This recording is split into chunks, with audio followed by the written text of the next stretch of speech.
So you want to look for phone because that's what that is. So you can type it. That's what I normally do. Phone. I want to make sure you can see it while I'm doing it. Boom, that's it.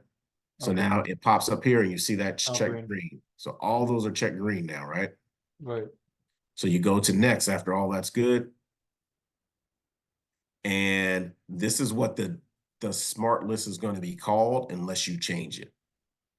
Okay. So Okay. I'll just change it to test 45, right? Create a list of contacts from the import. That's what you want to do because you want, when these contacts come in, you want to create contacts for each one of those.